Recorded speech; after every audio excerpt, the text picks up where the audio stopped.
Thank you, Enrico. I think the microphone is working now. Thank you. Thank you very much. My name is Yasser Naqvi. As you heard earlier, it's a great honor for me to be here along with a very distinguished panel, and I'll introduce them in one moment. Let me start by recognizing that we are meeting on the unceded and unsurrendered territory of the Algonquin and the Anishinaabe peoples, who have lived on these lands for thousands and thousands of years before contact from when the Europeans came. The title of this panel, as you heard, is Non-State Actors and the Migration Industry. Our panelists and I agree that this is a very big and broad topic, and we can go in so many different directions. So we will do our very best to give you a interactive glimpse into what this topic means and talk about some of the risks and challenges associated with non-state actors and their role in migration industry, but most importantly, of course, solutions. In human terms, we are discussing the role of civil society, international organizations, the private sector, and organized active citizens in preparing, managing, welcoming, and integrating immigrants and refugees into society. While the state sets legal pathways and systems for immigration, refugee, and asylum, non-state actors facilitate important connections to services, networks, and communities before, during, and after immigration. Legal, economic, and cultural supports are all key to making sure that newcomers can successfully integrate and participate in an inclusive society. As I mentioned in my introduction, it was mentioned that I am the Chief Executive Officer of the Institute for Canadian Citizenship, and I just wanted to give you a quick background. I'm just looking at whether the slides are working or not. Let's see, here we go.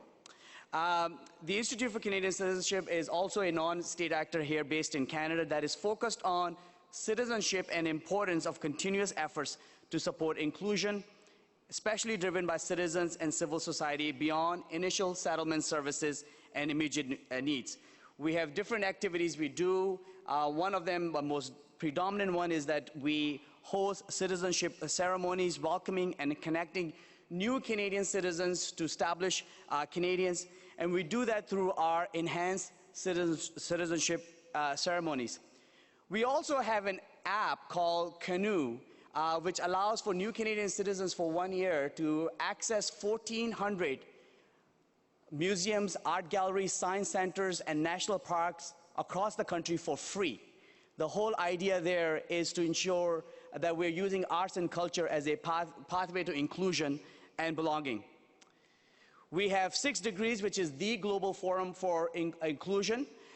Here we deal with difficult issues around exclusions, whether we should be building walls or opening doors, the kind of issues, the populist rhetoric that we're dealing with today. This is where we bring experts and regular day citizens to engage in those issues and come up with practical solutions. And of course, ideas and insights to do research and analysis.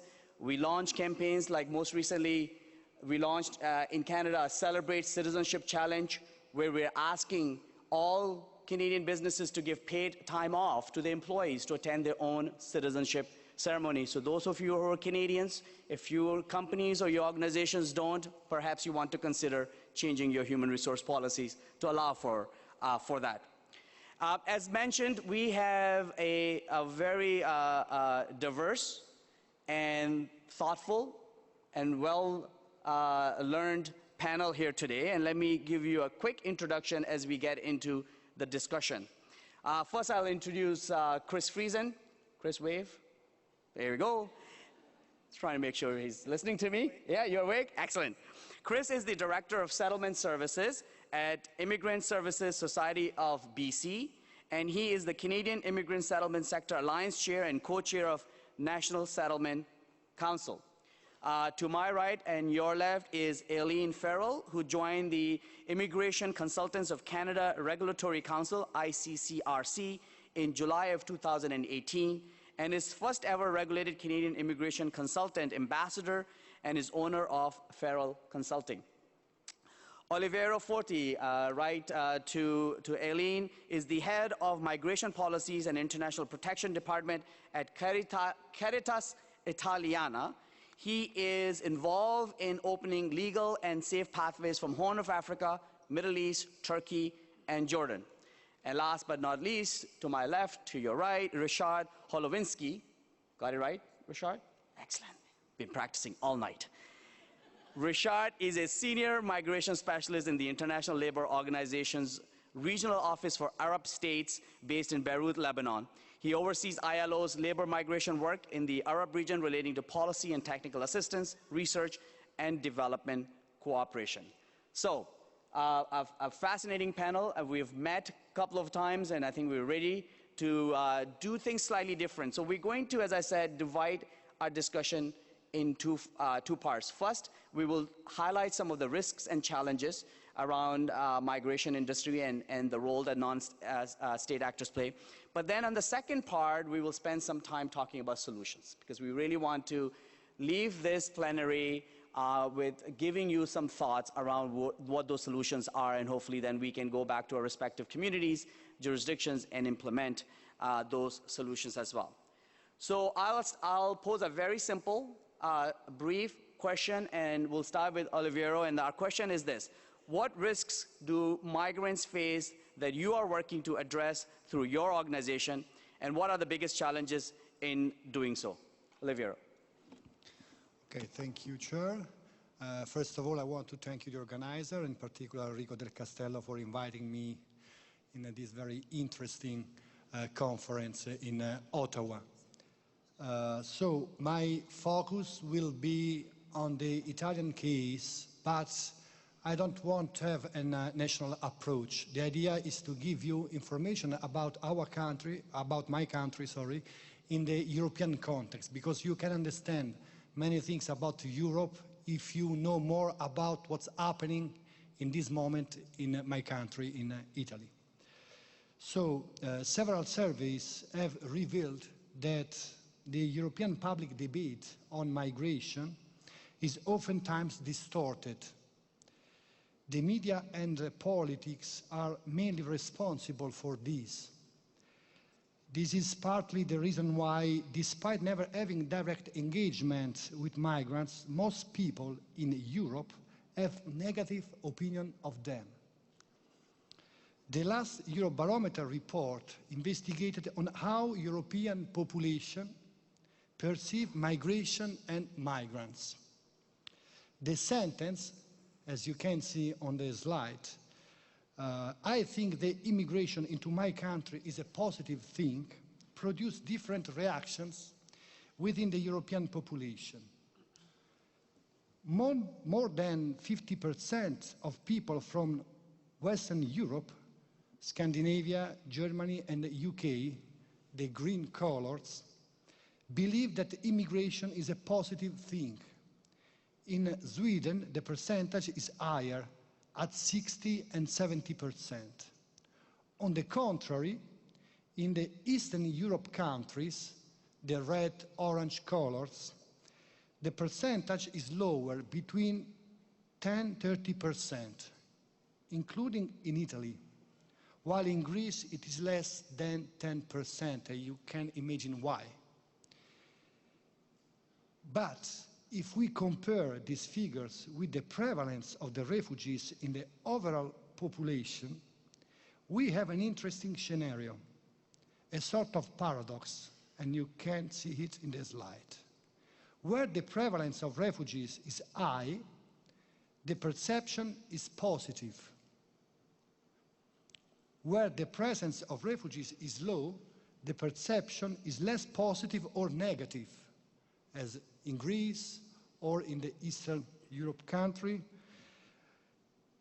Therefore, in some European countries, the difference between reality and perception, the gap between reality and perception, is increasing, mainly due to a negative narrative on this phenomenon, and not due to the presence of refugees in this country. Often politicians instill fear on the risk of an invasion or on the risk of an Islamization process. For instance, in Hungary and in Italy, the Prime Minister and the Ministry of Interior instrumentalized the issue of migration in this manner during the last European election campaign.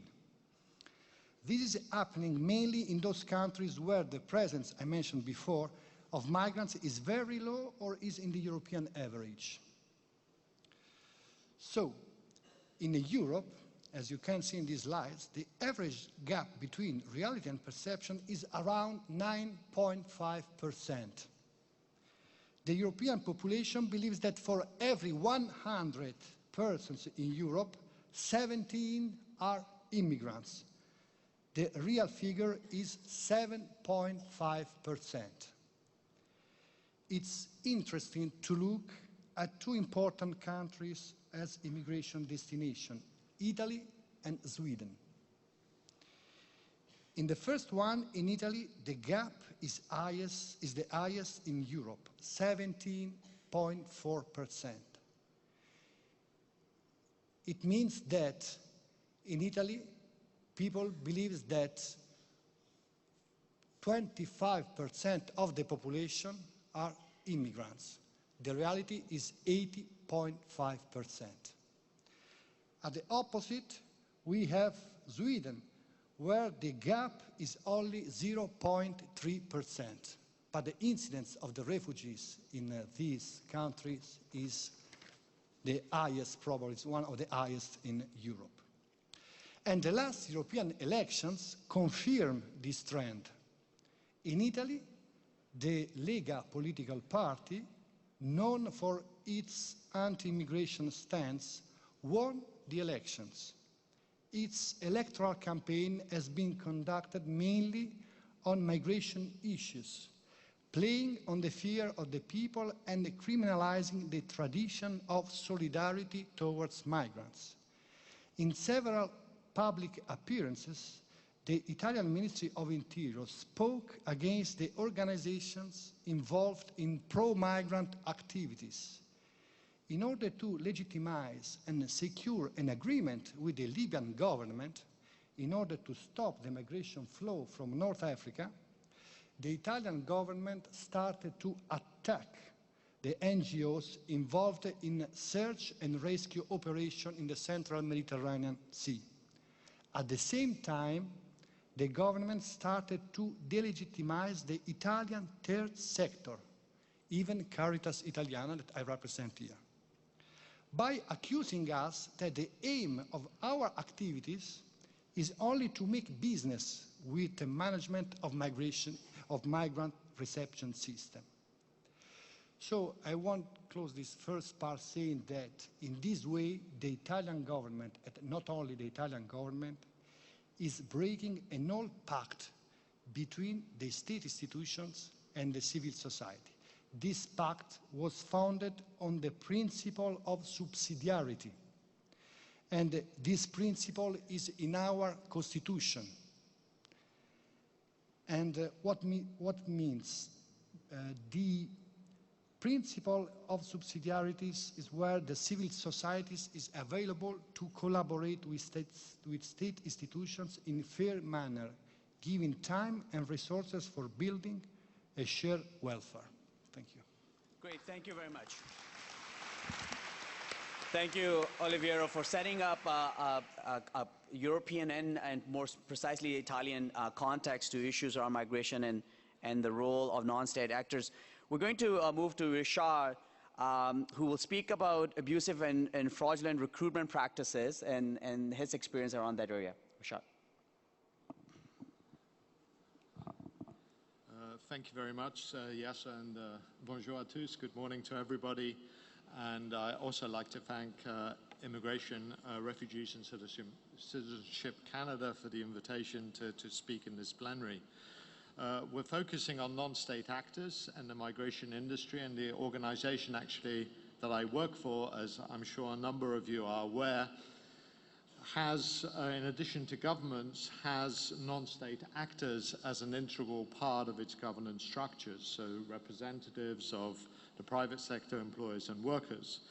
And as Yasser said, I will focus on the risks that migrants face in the recruitment process, as well as the challenges which are faced by all the relevant stakeholders in that process, including non-state actors.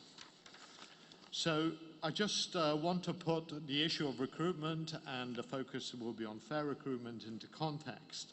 Now, many of you are, of course, aware of the global figures, for international migrants, 258 million, and almost half of those are women. You may be less aware that, and as has already been referred to during the context of, during the course of the conference, that the majority of these seek employment. So ILO estimates there are 164 million migrant workers. And here the proportion of women to men is a little different.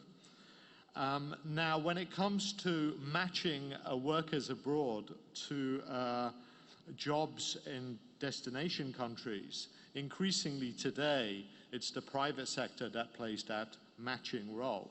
So what we have seen over the last few years has been essentially an explosion of private recruiters worldwide, and we estimate that there are around 260,000.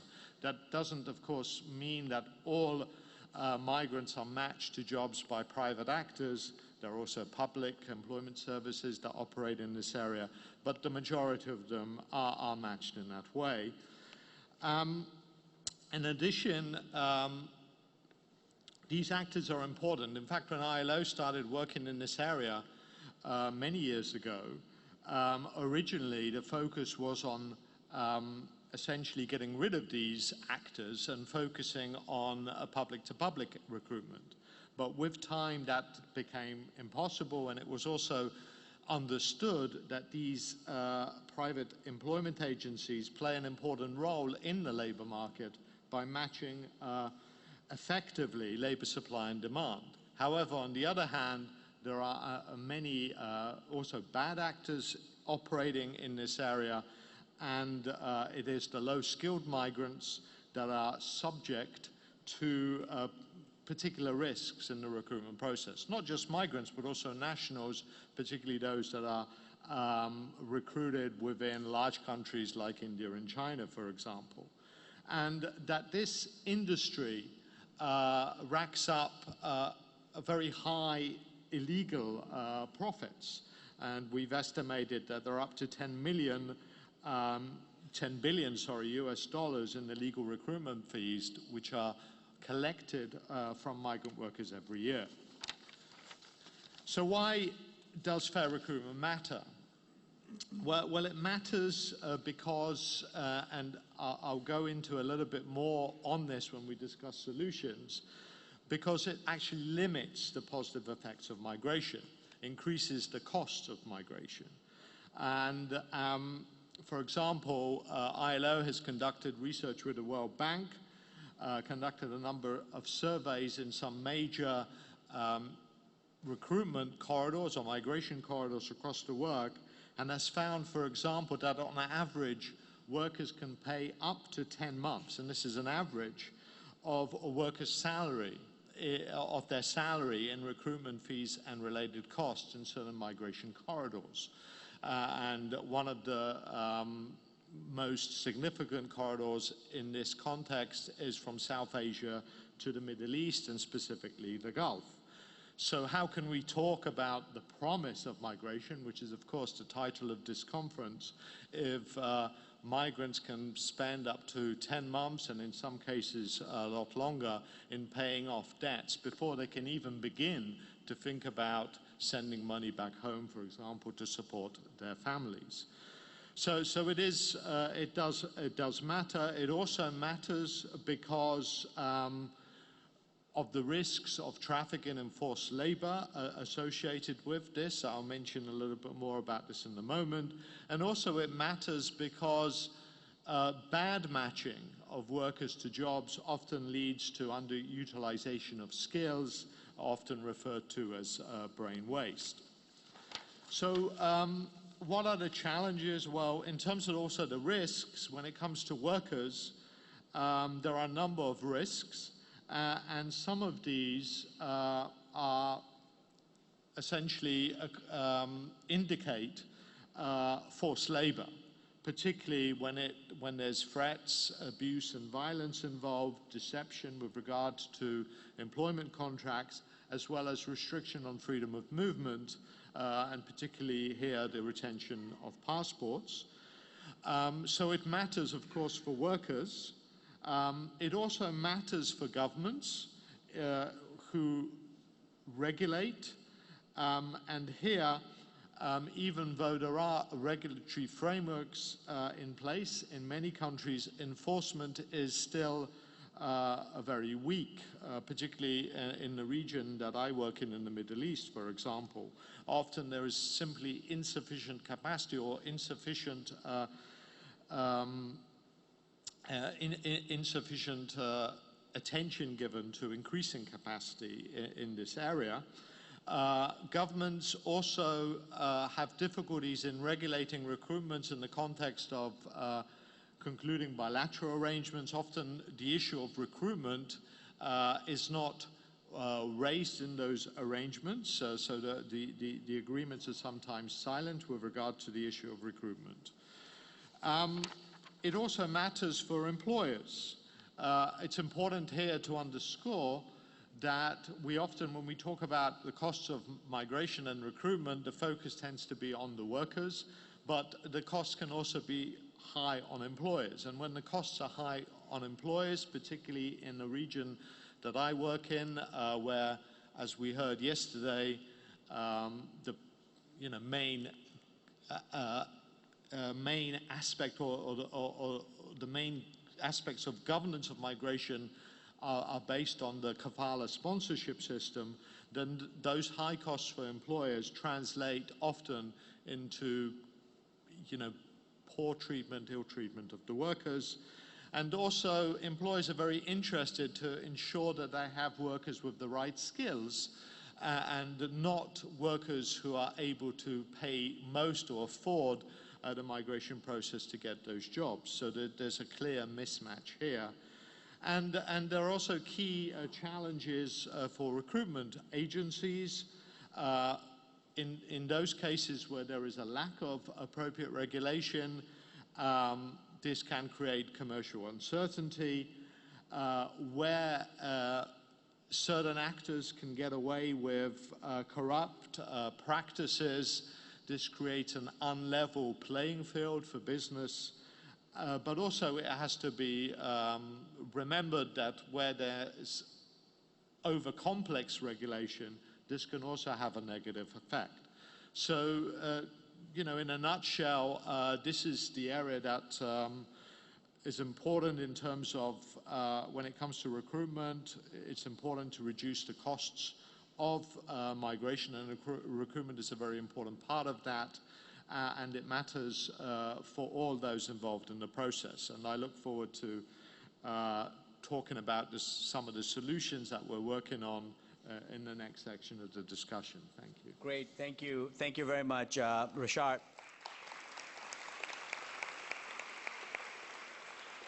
So we're going to move to Aileen now, and Richard, I think, very appropriately mentioned why fair recruitment matters. And there's a lot of players in that process: consultants, recruiters, agents.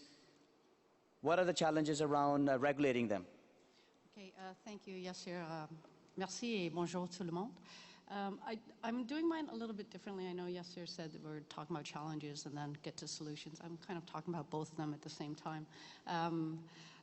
There are several obstacles in the migration process for both migrants and for the regulator of Canadian immigration consultants. The first is the complexity of the immigration process. Although the available programs are explained on the IRCC website, many migrants find the process rather confusing, and they don't understand what's needed to meet these requirements. Their lack of understanding, some call it lack of sophistication, leads to errors. So the migrants seek out professional assistance for their application, which leads to the second obstacle of hiring a consultant. When a migrant hires a consultant, they may not know that anybody charging a fee for immigration services must be licensed. They may not know how to differentiate a licensed consultant from a fraudulent consultant, also known as a ghost consultant. Once the migrant has found a licensed consultant, the next obstacle is determining if the consultant is skilled and fair. How would the migrant know if they're even being overcharged or scammed? Unfortunately, there are unethical people who take advantage of vulnerable migrants by overcharging, making false promises, faking credentials, and so on. So how do we help migrants overcome these obstacles? First of all, we need better explanations of programs on the website with more detailed FAQs and more language options. The IRCC website offers an excellent online questionnaire to determine which programs the migrant may qualify for and should be more prominent, with a heading such as "Complete our online questionnaire and find out if you qualify for immigration to Canada." The Government of Canada also needs to send a clear message on a global level. It is against Canadian law for an unlicensed practitioner to represent your file for a fee. This message must reach migrants around the world. From what I understand, the IRCC will be opening offices in 4 countries where fraud is prevalent: China, India, Nigeria, and the UAE. One function of these offices is partnering with local authorities while cracking down on unscrupulous representation. Migrants must know how to verify the credentials of a licensed consultant. Step-by-step instructions on how to check if a consultant can legally represent a migrant should be published in many languages and on public websites, including IRCC, the regulator, provinces, territories, job banks, recruitment agencies, settlement agencies, NGOs, etc. Determining if the licensed consultant is competent and fair is a more complex process. The migrant would need to know what is a fair price for services and what questions to ask to determine if their consultant is competent. However, it should not be solely up to the migrant to sift through consultants. Regulators must prevent abuse and exorbitant fees and ensure that all consultants are properly trained. These are some of the challenges faced by migrants. The regulator for immigration consultants has ongoing multicultural public awareness campaigns to educate consumers to understand the role of consultants. We are all on the right track towards solving these challenges. I believe that staying on track depends on a collaborative strategy with consistent messaging. Thank you.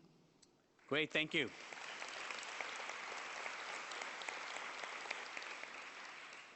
So Chris, they've arrived into Canada, and now we need to make sure that they're well settled. So you have experience in settlement services. Let's talk about some of the challenges there. I think for us, it's what is the role of the settlement industry, non-state actors? What will it look like over the next decade? Can I have the next slide? Elon Musk, the Roadster, minus, of course, the ISS of BC logo on the side of the door, and the Starman passenger, were launched into space February 6, 2018 as a dummy payload for the Falcon Heavy test flight. On the dashboard, there's a simple sign that states, "Don't panic."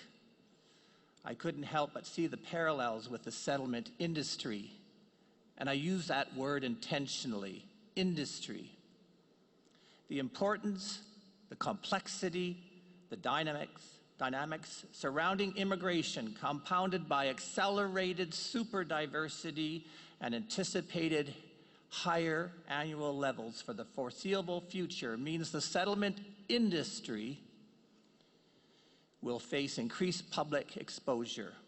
Additionally, as the population continues to age, corporate Canada will be looking for new markets for their product and services that will increasingly focus on newcomer and Indigenous peoples, the 2 fastest growing cohorts in Canadian society.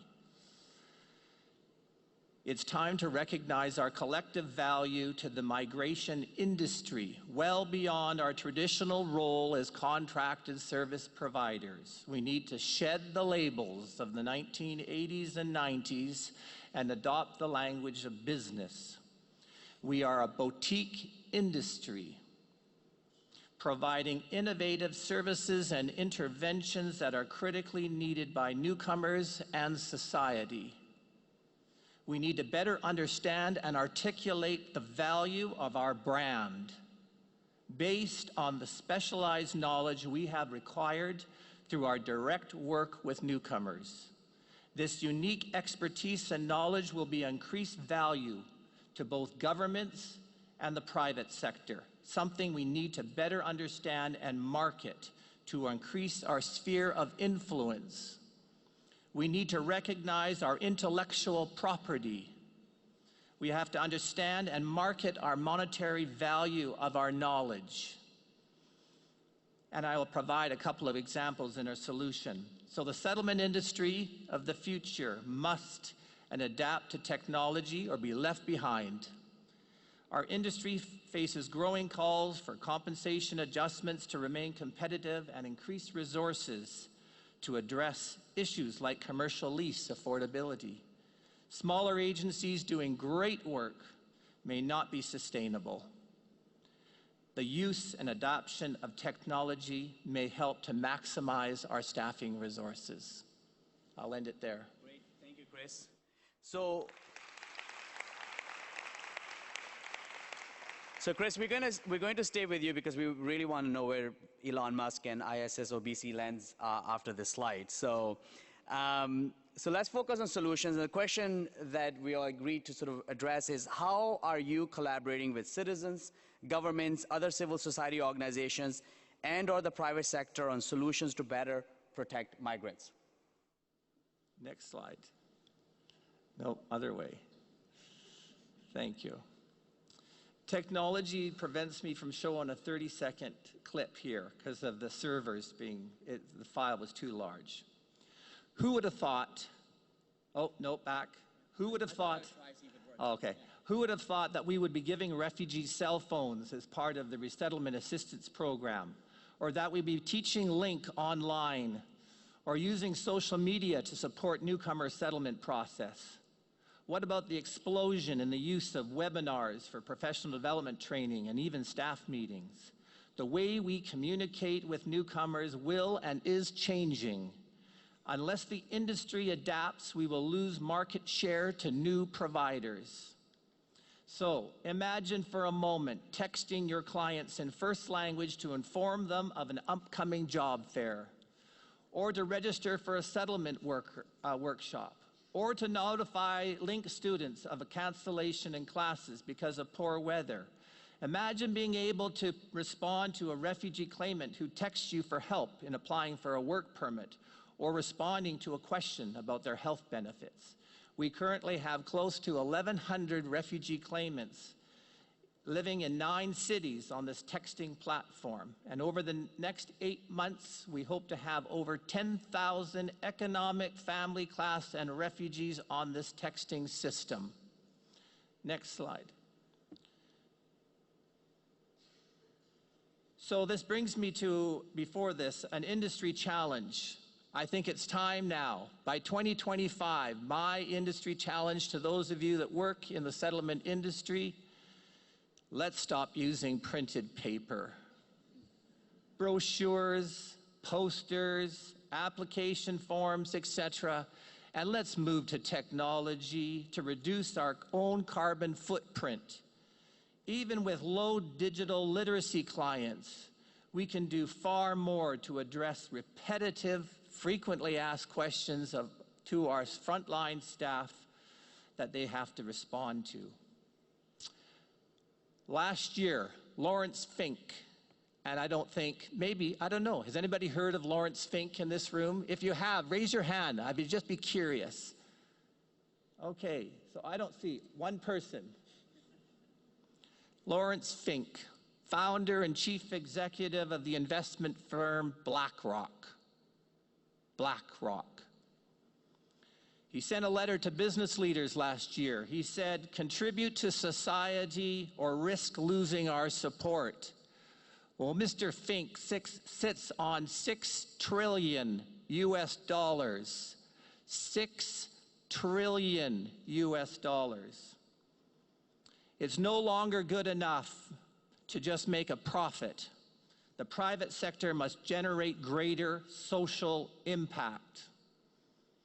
Many of us in this room have wonderful one-way partnerships with the private sector. We find their workforce, we place them, we tick off a box, and we move on to the next newcomer. Last year, Darren Entwistle, the CEO of TELUS Canada, the second largest telecommunication company in this country, sent a letter to shareholders outlining the concept of social capitalism. Social capitalism. And their drive for greater social impact. Take a look at the TELUS website sometimes. Not only will you see the fluctuating share prices, but you'll also see how they are measuring their social impact. 3 months ago, we approached TELUS. We said, no telecommunication in this country is addressing the specialized needs of newcomers. You guys are missing the boat, and we're going to help you, and we're going to charge you to fix this mess. So, what did we do?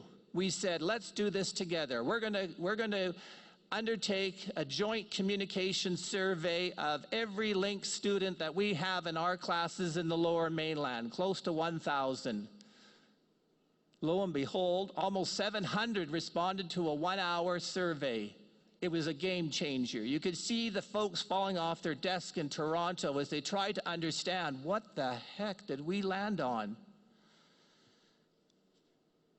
2 months later, last week, TELUS announced the initial rollout of a Welcome to Canada communication offerings, which will impact every non-Canadian citizen in the coming months. Every non-Canadian citizen, including undocumented. So they increase their customer experience, and we increase our customer experience, and we move to a new level. Van City, Canada's largest credit union, has been partnering with us for 30 years now. When we went to build our new social purpose-built facility, we said to them, lean in. There's no business plan that can define our relationship, but we want you inside paying us a commercial lease that generates passive revenue so that we can jointly increase a customer experience, customer being newcomers. So we all have wonderful relationships with financial institutions, no doubt. Does yours provide loans to refugee claimants to be able to land in Canada after successful claims? Do they provide micro-business loans? Do they take the time to understand and teach refugees about credit card applications?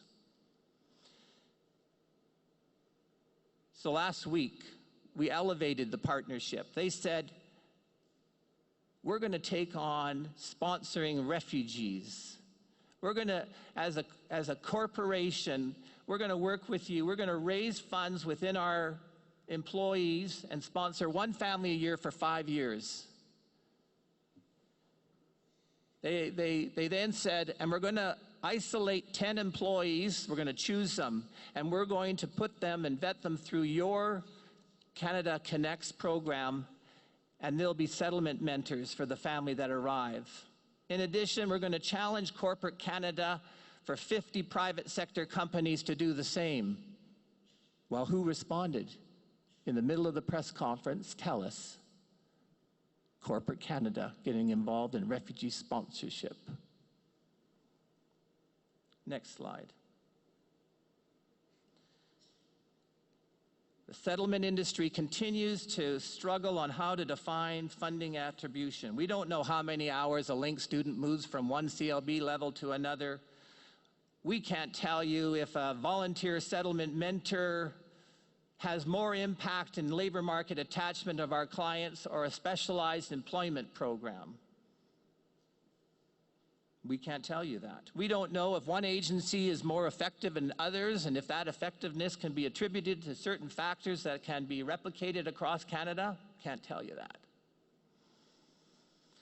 So this takes me to my last technological exploration. Is it possible to take data mining business software? Okay, lean in. Is it possible to take data mining business software and adapt it to the settlement industry? Process Gold, one of 3 of the largest corporations worldwide, has developed specific software in the field of big data, business intelligence, and process mining. Customers use process mining application to unlock the value in business processes through insights from big data analytics and artificial intelligence. Their software visualizes how best-in-class process performance can be achieved faster and more effectively. A subsidiary of Process Gold, Technology and Humanity Incorporated, or THINK, and ISS are leading a pilot to determine if this big data, business intelligence, and process mining application can be adapted and customized for the settlement industry, beginning as a starting point, perhaps 5 years of iCare Cube data from 2 different industry players. For those of you that recall Pac-Man, the 1980s, my next slide. Can we try and get it to work?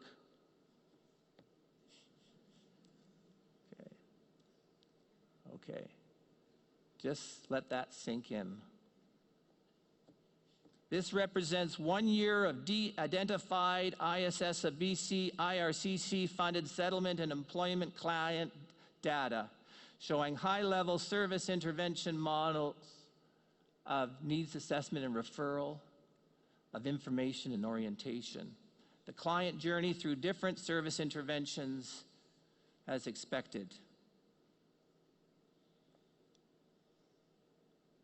So this is our initial settlement data flows to track newcomer journey through various service interventions.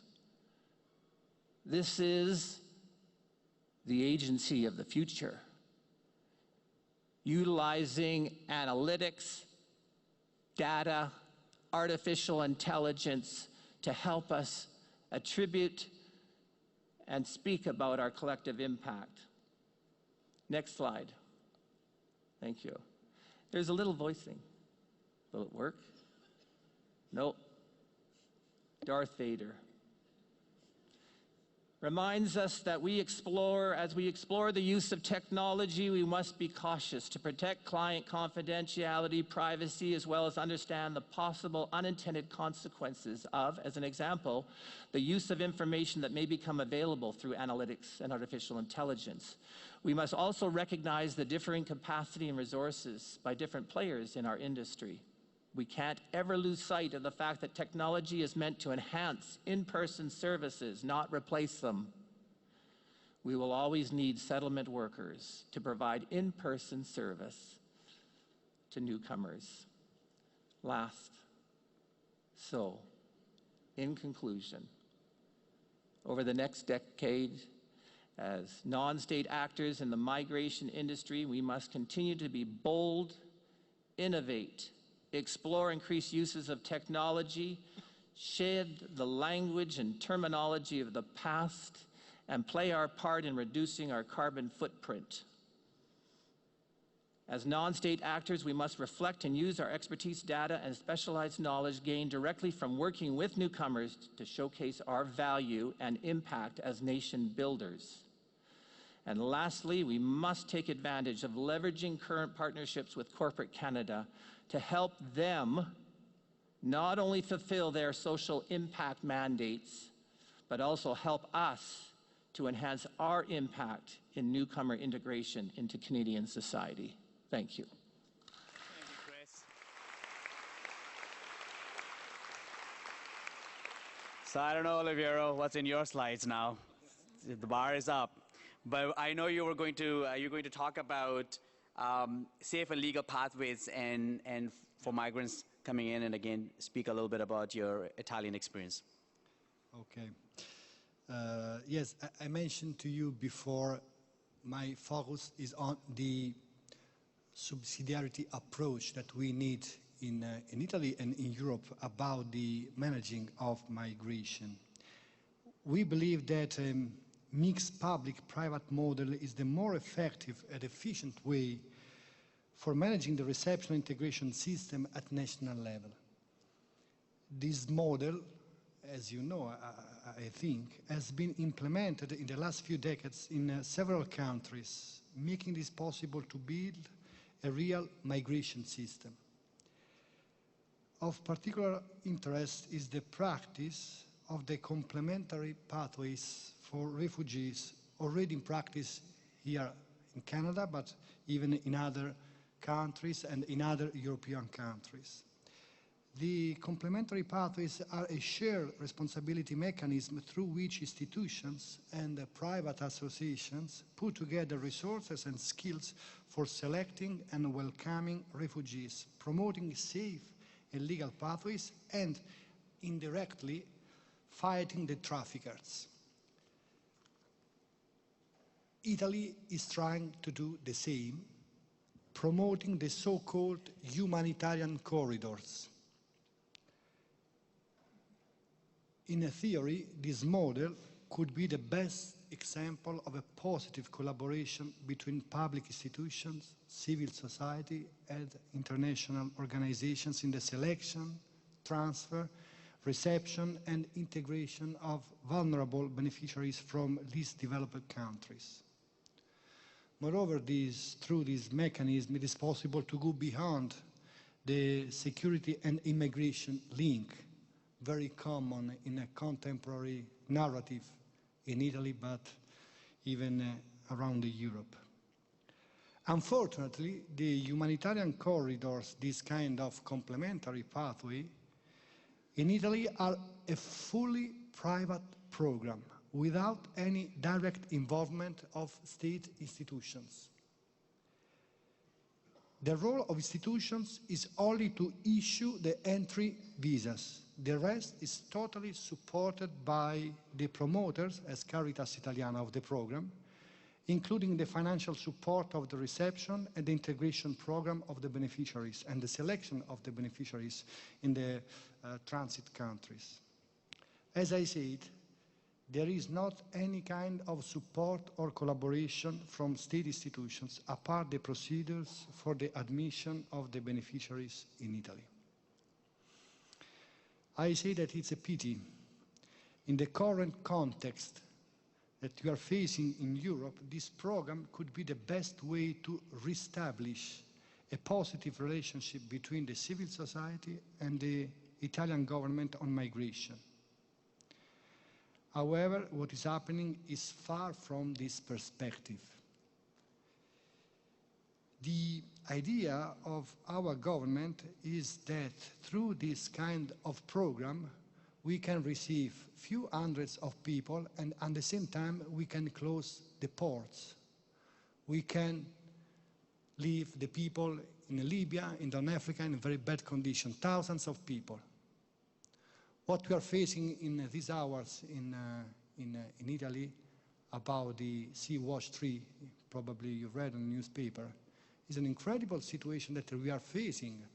2 days ago, our Minister of Interior said that we will accept only people through the humanitarian corridors, not in other way. But this is not the way to have a migration policy at national level and at a European level.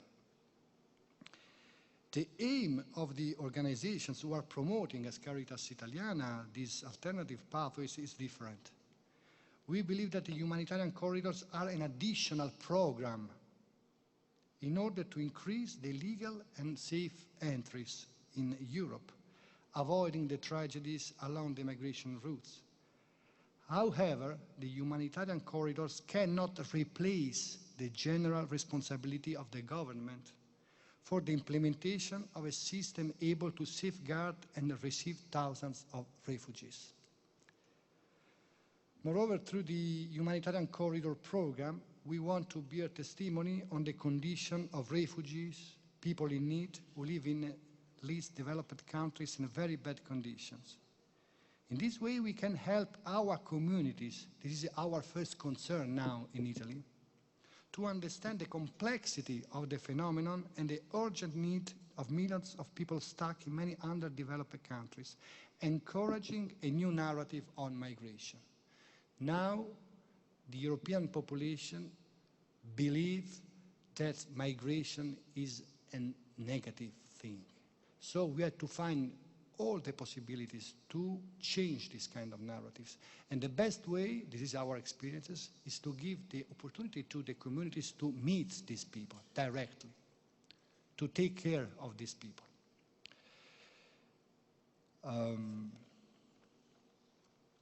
In order to guarantee a positive approach to the issue of migration, it is necessary to prepare the host societies by ensuring their direct involvement,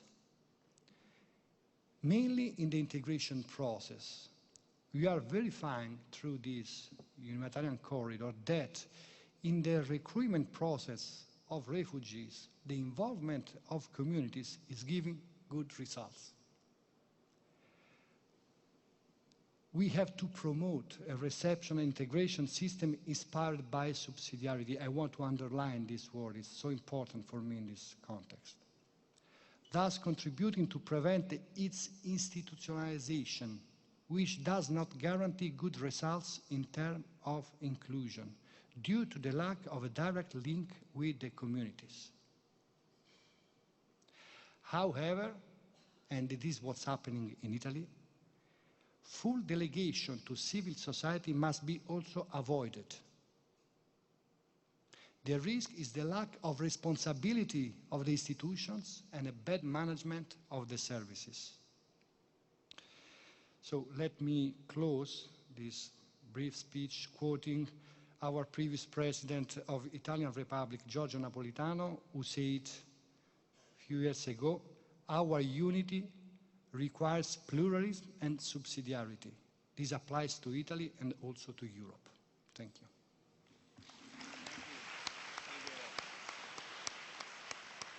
So Rishad, we'll go back to you to talk a little bit about the Fair Recruitment Initiative in the international context and the work that ILO has been doing in that regards.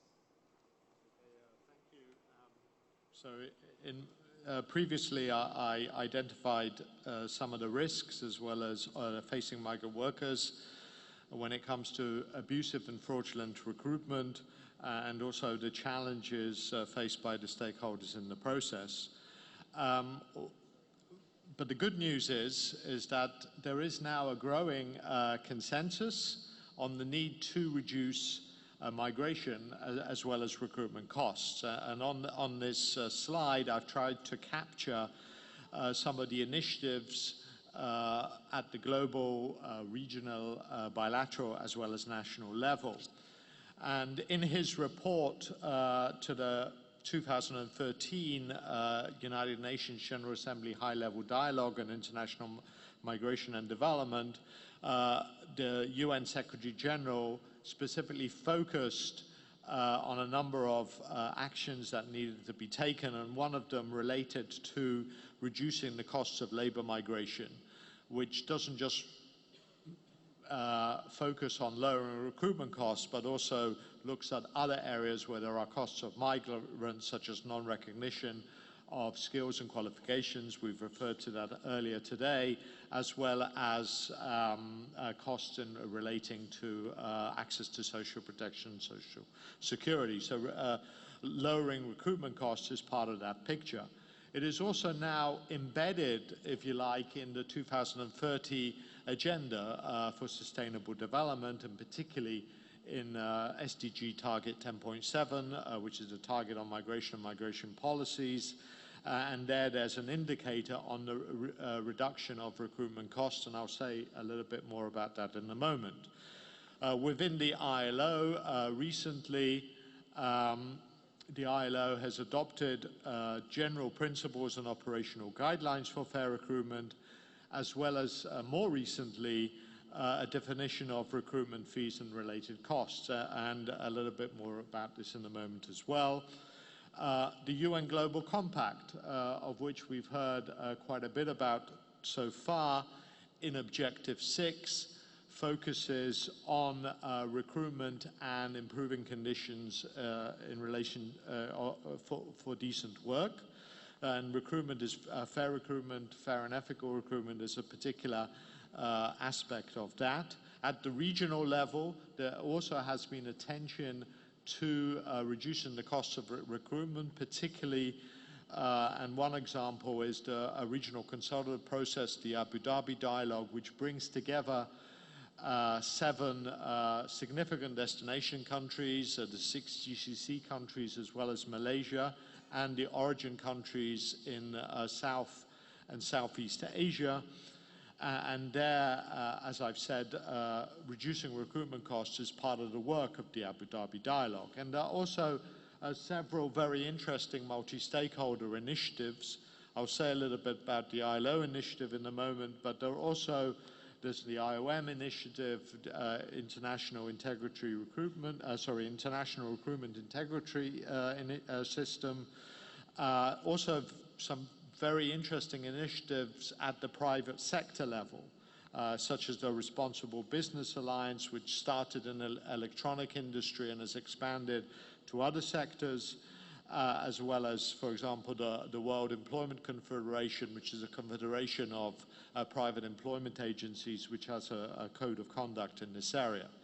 At the bilateral level, increasing references to fair recruitment, sometimes through government-to-government recruitment, such as the Korean employment permit system, which where the Republic of Korea has concluded a number of bilateral agreements with origin countries, and which has cut out private actors and operates on a purely government-to-government level.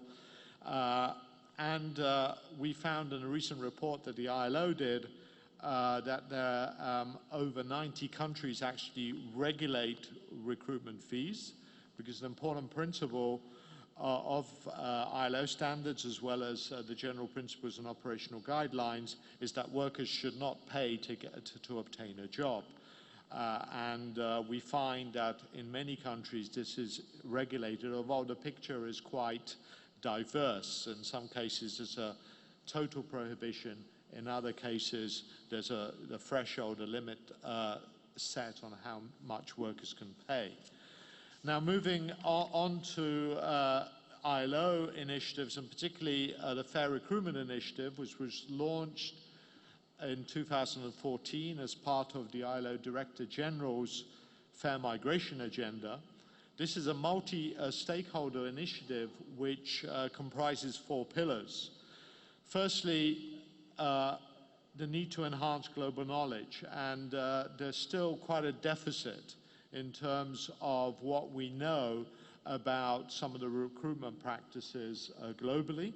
And here we hope the work that we're doing with the World Bank, with a view to measuring the cost of recruitment under SDG target 10.7, where we're planning to roll out a methodology mainly through sort of household and labor force surveys, with a view to getting a better understanding of how much workers pay for recruitment, and given also the very high costs, as I mentioned earlier.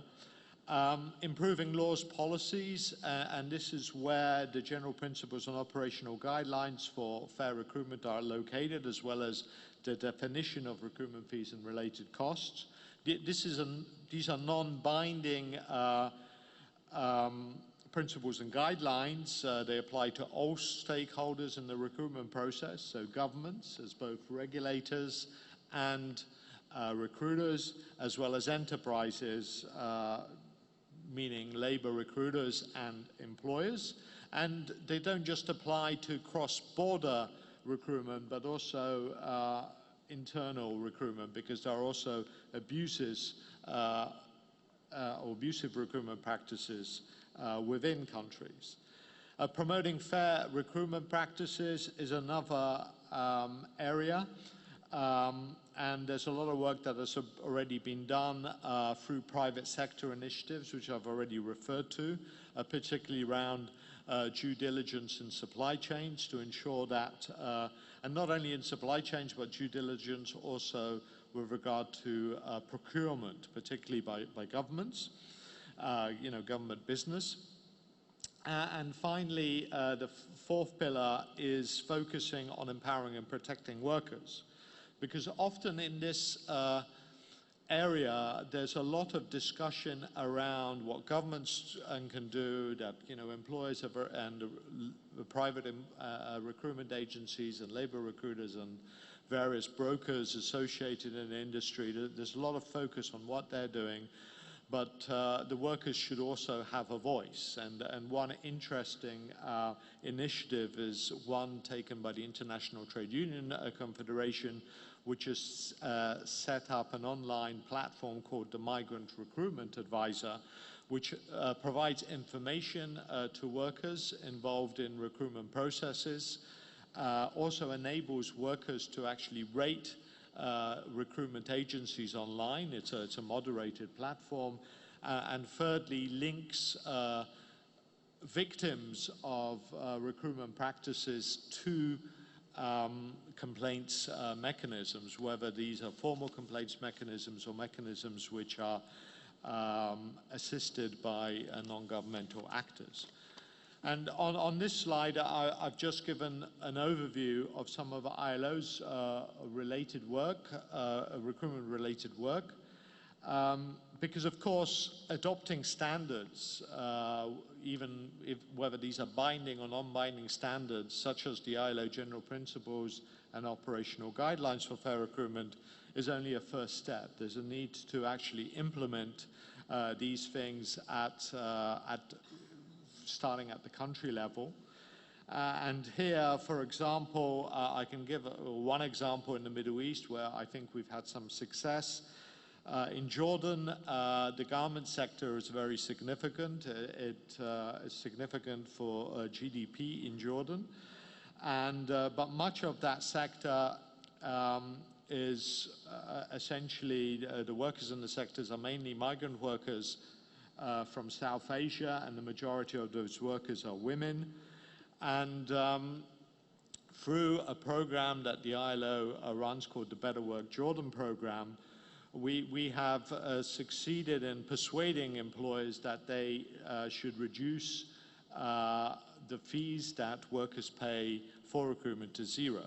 And of course, it's not the employers that charge those fees. Often those fees and costs are charged by recruiters in countries of origin, and so this is quite a challenge. But where workers actually end up paying some fees, like they do in a country like Bangladesh, then it's the employers that pay those fees and not the worker. So that's an example of how we are trying to implement these principles and guidelines at the national level. And there are other examples that I could give, but I'll stop here. Thank you. Thank you very much.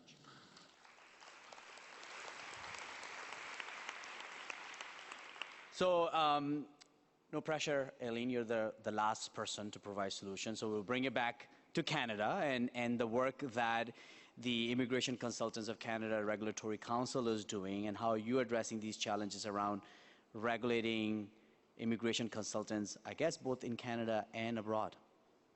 Sure, thank you. The regulator of Canadian consultants is protecting migrants, which is our mandate, in two broad ways, internally and externally. So one example of internally is we are developing education programs that demand high levels of knowledge and ethical practice for our members. Currently, there are 5,531 licensed members practicing around the world. We keep them up to date with our bylaw, regulations, and policies. If a licensed consultant does not follow these regulations, then there is a possible complaint that may ensue, which could lead to an investigation, remedial measures, suspension, or license revocation. licensed consultants must adhere to our code of professional ethics, thus demanding accountability in protecting migrants. Moreover, last week we received good news. It's probably not news to people from Ottawa that the Parliament of Canada passed a new act that, when fully implemented, will give the regulator full statutory powers to better regulate licensed consultants. This authority includes cracking down on and charging ghost consultants, prosecuting beyond Canadian borders, and enforcing consultants to refund exorbitant and abusive fees. We've needed these powers since day one, and this is new to us. Externally, we are collaborating with government departments by establishing information sharing agreements. This is to decrease the abuse of migrants by consultants and to decrease fraudulent immigration applications. In addition, the regulator is conducting an outreach relationship building program with settlement agencies across Canada to provide them with tools to identify fraud.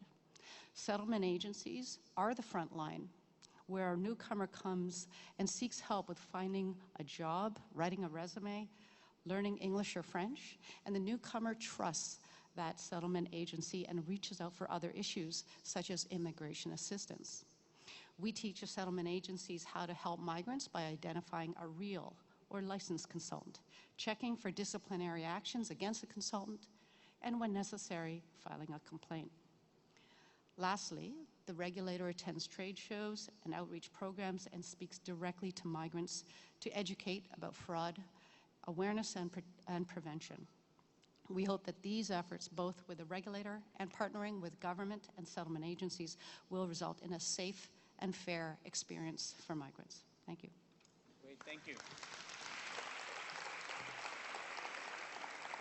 So on the screen in front of me, I'm seeing 4 questions. So I'm going to address them as such that all of you get an opportunity to answer. So I'll ask you who to answer. Try to keep your answers as short as possible. Chris, I'm looking at you. He smiled back at me. We had a drink together last night. We're close friends now. So Chris, the first question to you is, how do you assure protection of your client's sensible data, and what do you think, what do you do with that data? Well, of course, informed consent.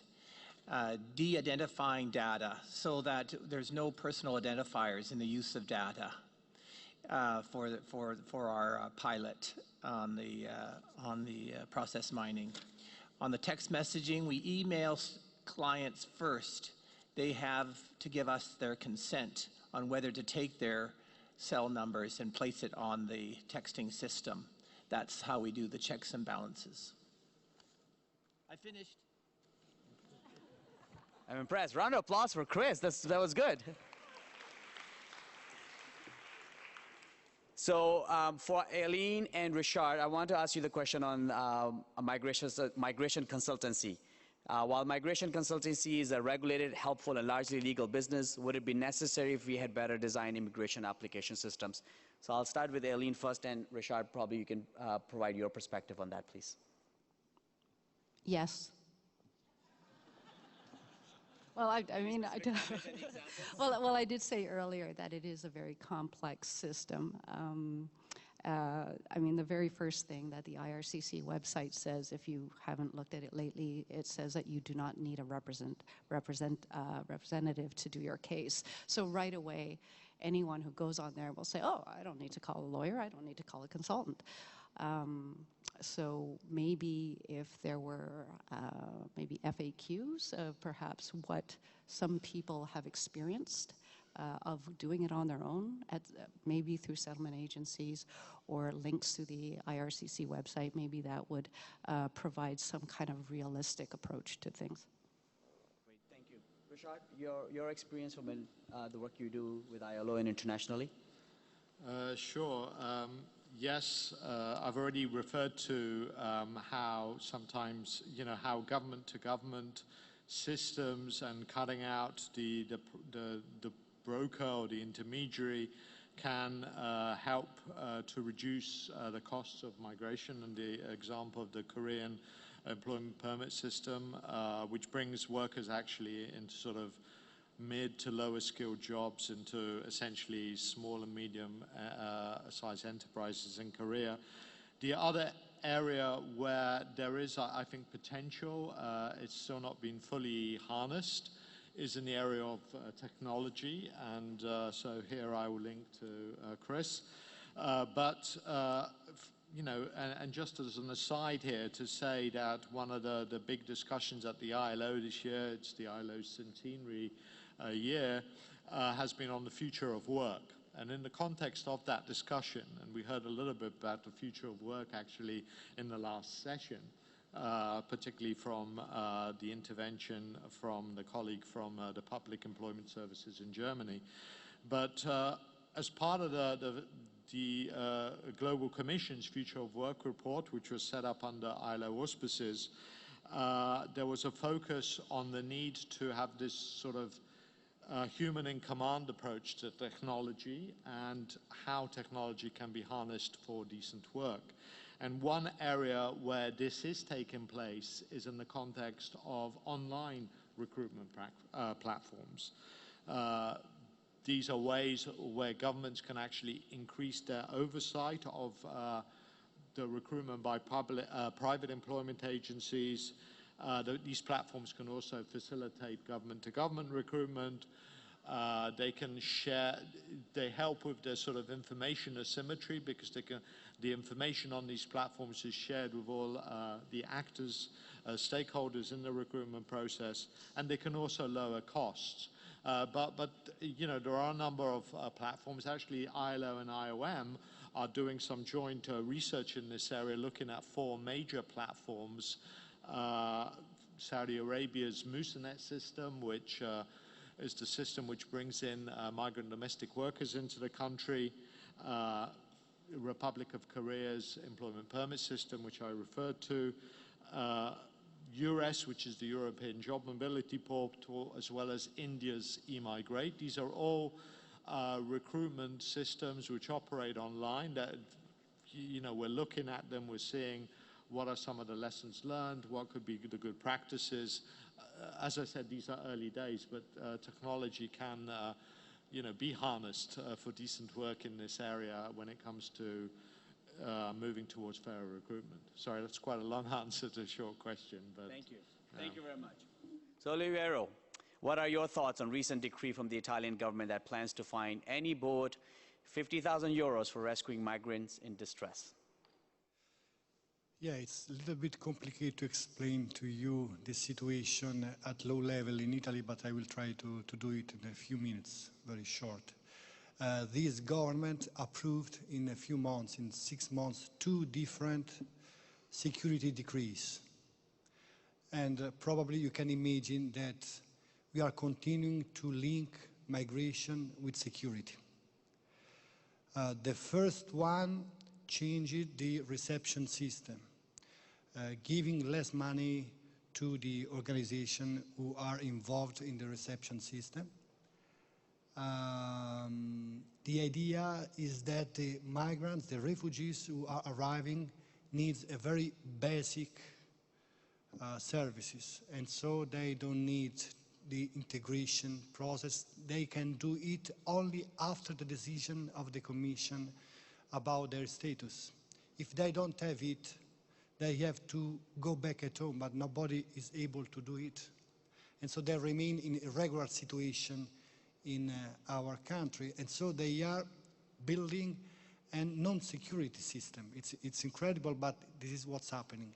The second security decree is about as I mentioned to you before, the idea that that the government has to attack the third sector, to attack the associations, and in particular, who is trying to save these people in the Mediterranean Sea.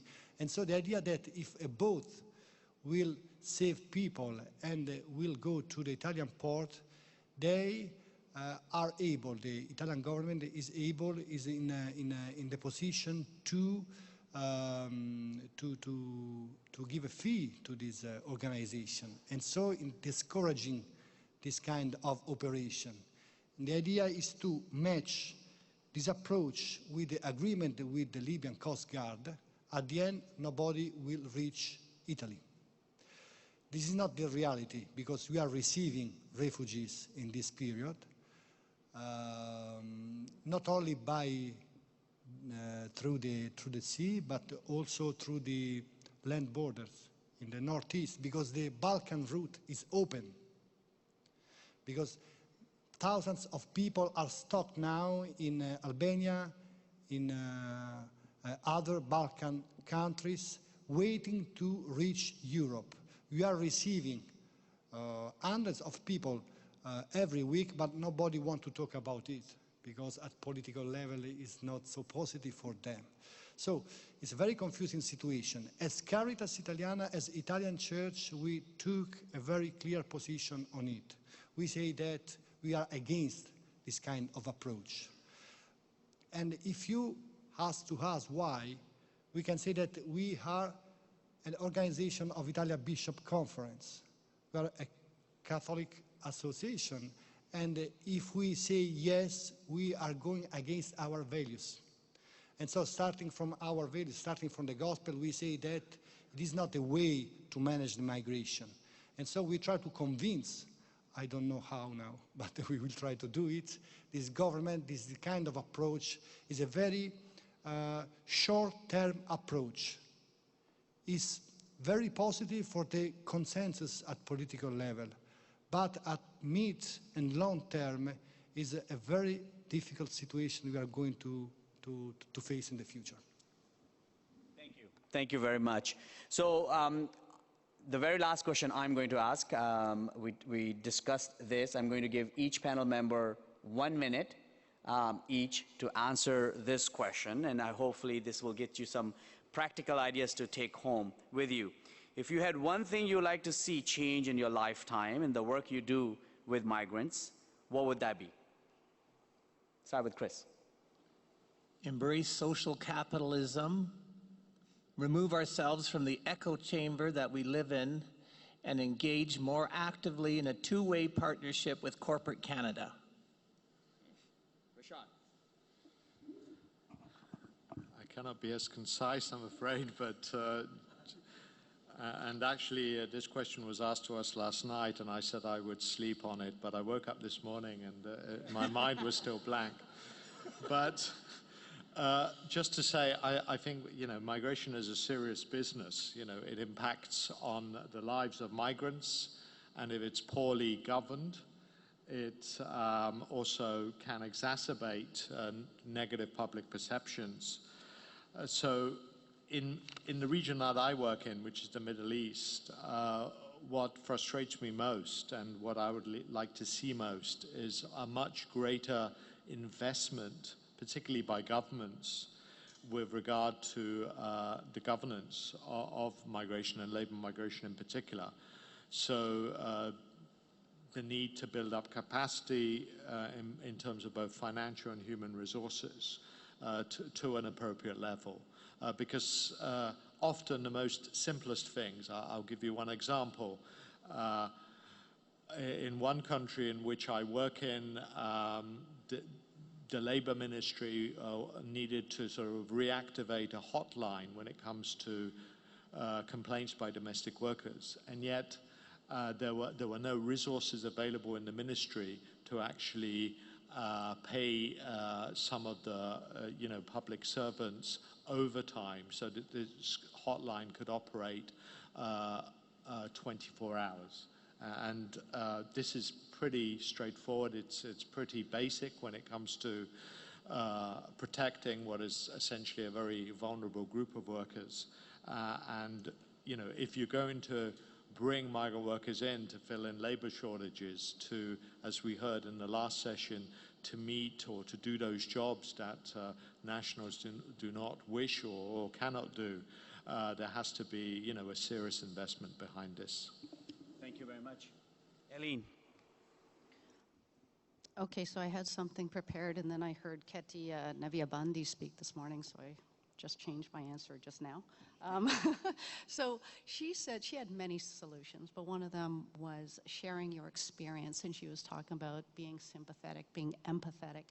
I really support that. I think that We are all in a privileged position. We know what's going on out there. What do we do with it, right? So I think what we need to do is change our attitude of what we do with that information. We don't just file it and store it away. We need to take action on it. We need to see how it affects us.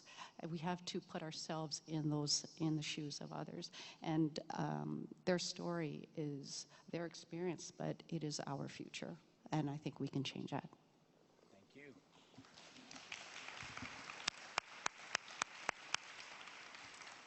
Oliviero? Thank you. This morning I wake up at 4 o'clock due to the jet lag, so I had time to reflect on it. But it's incredible because at the end I found a very short sentence, and is we don't need false promises. We need a promise of happiness for all. Thank you. Thank you.